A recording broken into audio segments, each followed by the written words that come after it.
So when I think about Easter and the time leading up to Easter, I think about this.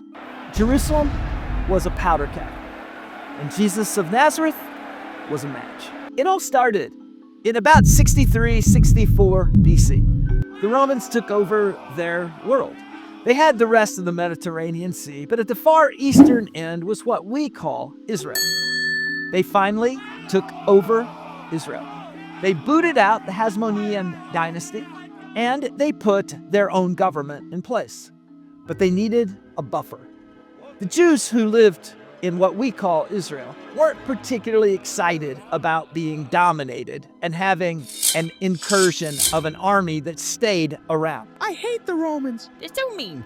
Do you think they brought pizza? So the Romans placed Herod the Great, I think he gave himself that name. They placed Herod the Great as the king, a client king, a buffer between the people who were always on the edge of revolution and the Romans themselves. Involved in all that was the temple establishment. There was no separation of church and state. It all went together. So how it worked was like this. The Romans are in charge and they have a governor, Pontius Pilate. We are about in 33 AD by the time we get to the Easter narrative.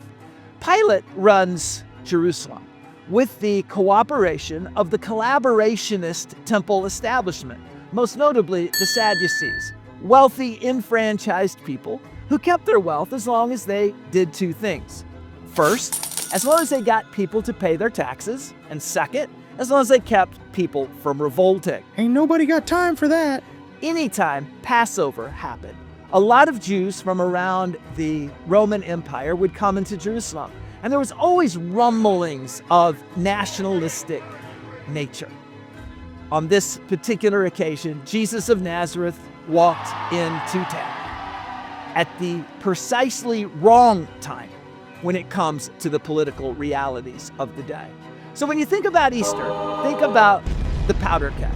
The Romans in charge, the client king Herod the Great as a buffer, the high priest and the religious establishment as a second buffer, all trying to keep the people paying their taxes and not revolting. When you understand that, you understand the powder keg. That is Jerusalem, circa 33 AD.